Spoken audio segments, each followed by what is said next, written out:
बसंत का कोई वाकया याद है आपको? बसंत में एक फेस्टिवल हुआ करते थे हम, यानी पूरे दिन में कोई 10-15 शो करते थे, हर जगह पे 2-2 गाने गा के कहीं उधर चले गए, किसी को छत पे चले गए, किसी छत पे चले गए। इमरान खान साहब भी होते थे और बड़े बड़ी हस्तियां भी आती थी, क्रिकेटर्स भी आते थे और बाहर के मुल्कों से भी लोग आते थे। वो एक बहुत अच्छा फेस्टिवल था। अपने दोस्त, अपने जो हमारे मेरे बुजुर्ग हैं मियां यूसुफ सलाउद्दीन साहब, जी जी, उनके पास परफॉर्म किया उन्होंने कभी नहीं बुलाया हमें, उनकी बड़ी मेहरबानी, उन्होंने कभी नहीं बुलाया। अल्लाह उनको जिंदगी मैं कहूंगा, मैं कहूंगा कि विरसा तुसी खोले है तो विरसे नु नहीं बुलाया तुसी। असल में कोई इतराज नहीं है, वो बहुत बड़े आदमी है, हमारी तो कोई हैसियत नहीं, मेरे तो बुजुर्ग है जी, उनके सामने हमारी कोई हस्ती नहीं है। वो एक इंटेलेक्चुअल आदमी है, दानिश्वर आदमी है, एक बड़े खानदान से हैं। उनके असल में हमारा एक प्रॉब्लम है, लेकिन हम उनसे लाड में कह सकते हैं ना कि बुलाना चाहिए। हमारे यहाँ पार्टीबाजी बहुत सारी है। हमारा एक बड़ा सबसे बड़ा प्रॉब्लम यह है कि जब हम किसी को डिसलाइक कर देते ना, तो फिर उसके फन और आर्ट को भी नहीं देखते। जैसे एक दफ़ा किसी ने बड़े गुलाम अली खान से पूछा, मैं इस बात को रिलेट कर रहा हूँ कि उस्ताद सलामत अली खान कैसा गाते हैं। तो बड़े गुलाम अली खान ने कहा कि क्योंकि बड़े गुलाम अली खान बड़े थे, वो सलामत अली खान से भी बड़े थे, क्योंकि वो बुजुर्ग भी थे, वो ऐसी हस्ती पैदा ही नहीं होनी। उन्होंने कहा मेरी हलवाई से लड़ाई है, मिठाई से तो नहीं है। गाना तो ऐसा गाता है कि सुभान अल्लाह। और खान साहब सलामत अली खान कहते थे मेरे भी 12 उस्ताद हैं, जिसमें बड़े गुलाम अली खान साहब को भी वो अपने उस्तादों की तरह मानते थे। उनके बाकायदा शागिर्द तो नहीं थे, लेकिन यार इतने बड़े आदमी का बंदा शागिर्द भी क्या कभी हो जाए तो फिर क्या बुरी बात है। वो तो बहुत बड़ी हस्ती थे और मैंने ऐसी रिस्पेक्ट सलामत अली खान साहब की उनके दिल में देखी। और सलामत अली खान भी ऐसे उस्ताद हुए हैं, कायनात में ऐसा आदमी पैदा नहीं होना, माँ ने अभी पैदा नहीं किया उस्ताद सलामत अली। तो आपने यूसुफ सलाउद्दीन के पास नहीं गाया? नहीं जी, उनको इंशाल्लाह कभी बुलाएंगे तो जरूर जाएंगे। हाँ, मैं कहूँगा आपको बुलाना चाहिए अपने विरसे में, तो उनको बुलाना चाहिए। जो पाकिस्तान में बहुत और बड़े बड़े अच्छे आर्टिस्ट में, गुलाम अब्बास साहब बहुत अच्छे गजल गायक हैं, गुलाम अब्बास साहब, उनको बुलाना चाहिए। वो हमारा बहुत बड़ा विरसा है गजल का, मेहंदी हसन के बाद, परवेज मेहंदी के बाद।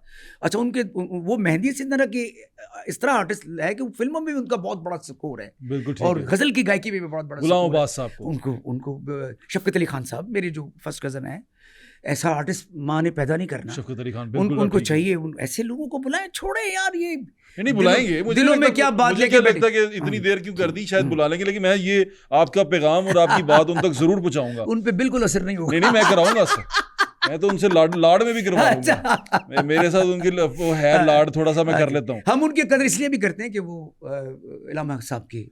अच्छा, बसंतें जो सी हैं फिर लाहौर की आपको याद तो आती हैं, लेकिन आप चाहते हैं कि वो अगर खूनी हो, खेल हो रहा है, अगर असला उसमें इस्तेमाल हो रहा है, और गवर्नमेंट ने उसको महफूज करने की कोशिश की है। गवर्नमेंट की कोई बात इस तरह नहीं मानता, कितना पीछे गवर्नमेंट ने कितना कुछ कहा, लोग बाज नहीं आएगा। यहाँ पे पता क्या बात है, हमारे मुल्क का जो ना तरक्की करना और ना डेवलप होना, सबसे पहले हमारी अखलाकी तरक्की हो ही नहीं सकी। हम किसी के लिए दरवाजा खोल के खड़ा नहीं हो सकते। वाह। हम किसी को पहले रास्ता नहीं दे सकते। हम लाल बत्ती की कदर नहीं करते हम लोग। वाह। हमारा सबसे बड़ी जो मैंने अमेरिका कहते हैं ना, अमेरिका कितना डोमिनेट कंट्री है, पूरी दुनिया को हिला के रख दिया है, जिधर चाहता है वो अटैक कर देता है, जो भी कर। लेकिन जब उसकी सोसाइटी में आप जाएंगे तो आप बहुत कुछ सीखेंगे। बिल्कुल ठीक है, टॉलरेंस है कि मैंने किसी से रास्ता पूछ लिया तो वो मुझे घर तक छोड़ के आएगा। ये नहीं कहेगा कि तुम इधर दरिया में छलांग लगा के मर जाओ, असी पहुंचा देने पार करा। हाँ जी, तो हमारी जो इखलाकी कदरें इतनी गिरी हुई हैं, ठीक है, हम लोग इतना गिर चुके हैं। अच्छा, हमारी आंखों में हया है ही नहीं। गाली निकालना समझते हैं कि कोई सवाब का काम। आप किसी मेहमान को लेके किसी बाग में चले जाएं, यार लोग इस तरह देखते हैं जैसे फाड़ के रख देंगे। खुदा की कसम, ये लोग इतनी लस्ट, इतनी जिनसी कैफियत किसी कंट्री में मैंने नहीं देखी जितनी यहाँ पाई जाती है। अस्तगफिरुल्लाह, आप ठीक कह रहे हैं, ये एक घिनौना सच है, लेकिन सच है। और जब तक आप इखलाकी तौर पे तरक्की नहीं करते तो बिल्डिंगों से तरक्की थोड़ी होती है, पुल बन गया तेजी तरक्की हो गई। लेकिन मुझे ऐसा लगता है कि अब जैसे नई गवर्नमेंट आई है, देखें अब पंजाब में पहली बार एक खातून वजीर आला आई है, तो चीजें बेहतर हो रही हैं। ऊपर से दूसरी आपको बात बताता हूँ, मैं आपको एज अ फ्रेंड, एक छोटा भाई बता रहा हूँ कि जैसे अभी मैंने देखा है ऑफिसर्स, पुलिस ऑफिसर्स और ये जो एडमिनिस्ट्रेशन में आती हैं, ब्यूरोक्रेसी की एसीज वगैरह, खवातीन हैं और वो दबा के ऑर्डर देती हैं और दबा के मर्दों से काम करवाती हैं। तो वो जो तमाम एक था ना कि ये लोग औरतों की इज्जत नहीं करते या औरतों, अब वो बीबी साहबा कहते नहीं थकते यार। लोग वुमेन एम्पावरमेंट पे बात करते हैं। अभी मैं फ्रांस में था तो वहाँ पे भी एक डिस्कशन हो रही थी, औरतों ने तो बड़ी अरसे से टेक ओवर कर ली पूरी दुनिया। घर टेक ओवर कर लिया उन्होंने। आप मुझे बताएं कितना बड़ा कोई आदमी हो, कितने बड़े अदारे से हो, जब वो घर जाता है तो वो कुछ भी नहीं रहता, उसके सारे ग्रेड नीचे हो जाते हैं। बिल्कुल ऐसे तो ही है। अच्छा नहीं, जहाँ तक मैं ये नहीं कि मैं कोई खुशामद कर रहा हूँ, नहीं बिल्कुल ठीक है। मरीम नवाज साहब और नवाज शरीफ साहब और शहबाज शरीफ साहब, मैं किसी पॉलिटिकल पार्टी से नहीं हूँ, मेरा कोई लेना देना नहीं किसी से। ये जब भी आए हैं तो इन्होंने बहुत कोशिश की है इंफ्रास्ट्रक्चर को ठीक करने की, और ये सारी चीज़ों को समझते हैं। मैं इनके बारे में कहता हूँ ये प्रोफेशनल पॉलिटिशियन है, होना पेशेवर सियासतदान है, होना चाहिए मेरे ख्याल में। आप देखिए, आप एक आम आदमी को फ़ायदा पहुँचा दें और 2-3 चीज़ें ठीक कर दें। मेरा अपनी राय है, मैं भी अब बुढ़ा हो गया हूँ, मैं भी अब राय दे सकता हूँ, पॉलिटिकल साइंस के स्टूडेंट हैं। हाँ जी। आप एक सिक्योरिटी दें हर घर को कि वो महफूज रहें, उनको पुलिस से डर ना लगे, उनको ये ना मैं पुलिस को बताऊंगा तो और फंस जाऊंगा, ये चीज़ हो जाए। एक दवाई फ्री कर दें पूरे मुल्क में, खुदा का बस, स्पेशली गरीबों के लिए, चलो कोशिश भी की जा रही है, मैंने देखा भी आंखों। एक एजुकेशन फ्री कर दें। दूसरा वाला ना, उसके लिए मैं ये कहता हूँ कि मुल्क में अच्छा खाना राइज करवा दें कि हिफ्ज़ान सेहत के असूलों के ऐन मुताबिक हो जाए। हजरत नेल्सन मंडेला फरमाते हैं, you can't finish poverty through charity, you only finish poverty through justice. Yes, आप सिर्फ ये जो पॉवर्टी को ख़त्म कर सकते हैं इंसाफ के साथ। पूरे मुल्क में इंसाफ नहीं है, कहीं इंसाफ नहीं मिलेगा। जब आपका वाह पे आ जाने थे, राह पे आ जाने, अल्लाह माफ़ करे, अल्लाह करे कि अच्छा, अब बहुत कमाल के लोग भी हैं, मैं मिला हूँ उनसे, कई मेरे वकील दोस्त हैं, जजेस दोस्त हैं, भाई जवाब नहीं, क्या सोच है, क्या कमाल के लोग हैं। अल्लाह करे ये लोग आगे आए, बिल्कुल ऐसे ही, इनको अल्लाह रास्ता दे, आमीन। और ये अच्छे लोग आगे आने अच्छा चाहिए। कितना खा लेंगे, कितना पी लेंगे, कितना बना लेंगे, एक ना दिन आपको सोचना पड़ेगा यार, चल किसी तरह। गालिब का एक शेर है, फिर हम अब बात को रैप अप करते हैं। उसमें एक शेर है कि कर भला, हाँ भला होगा तेरा, और दरवेश की सदा क्या है।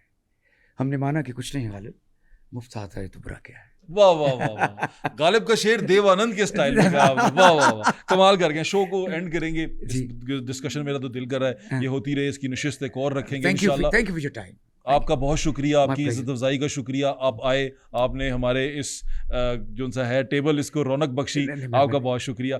मैं इख्तिताम तो करूंगा, लेकिन मेरी आपसे दरख्वास्त है इख्तिताम के बाद एक गाना जो इस सारी हमारी गुफ्तगू को कंक्लूड कर सके, आपने डेडिकेट करना। मैं आपको डेडिकेट करूंगा। मुझे डेडिकेट करेंगे? हाँ, सुन लें बस, ठीक है, मैं ख़त्म कर दूं। अपना ख्याल रखिएगा, फीडबैक से ज़रूर आगाह करते रहिएगा, हमें बताते रहिएगा हम कैसा काम कर रहे हैं, और अगर आपके दिल में हमारे लिए कोई बुरी बात भी आए तो नीचे लिखिएगा मत, अपने दिल में ही रखिएगा, आपको उसका सवाब होगा। अच्छी बात जरूर लिखिएगा। अपना ख्याल रखें, सब्सक्राइब भी करिएगा, बेल आइकन भी दबाइएगा। हमारी कोशिश ये होती है कि हम बेहतरीन जो हमारे मुल्क के स्टार्स हैं, हमारे मुल्क की बड़ी हस्तियां हैं, या हमारे मुल्क के ऐसे लोग हैं जिनकी कहानियां इंस्पिरेशन देती हैं दूसरों को, उनको ला के यहाँ बिठाएं, उनसे बात करें। हमारा कतन ये मकसद नहीं है कि किसी की दिल आज़ारी करें, किसी को ज़िल्लत दें, या किसी की ज़िल्लत से हम फ़ायदा उठाएं। हम ऐसा बिल्कुल करना नहीं चाहते। हम चाहते हैं कि आप भी खुश हों और आपका जो टाइम हमें सुनते हुए गुजरे वो अच्छा गुजरे, और आपको कुछ ना कुछ सुनने को मिले, देखने को मिले, समझने को मिले, कोई अच्छी बात आपको ऐसी मिल जाए जो आपकी ज़िंदगी बदल दे। हमारी हमेशा यही कोशिश रहती है। अपना ख्याल रखें, इंशाल्लाह फिर मुलाकात होगी। अल्लाह हाफ़िज़। पाकिस्तान जिंदाबाद। भाईजान आपके लिए चांद से चेहरे का सदका भी उतारा कीजिए, मशवरा है ये मेरी जान, गवारा कीजिए। हम तो ये जान हथेली पे लिए फिरते हैं, हम तो ये जान हथेली पे लिए फिरते हैं। बस किसी दिन हमें हल्का सा इशारा कीजिए।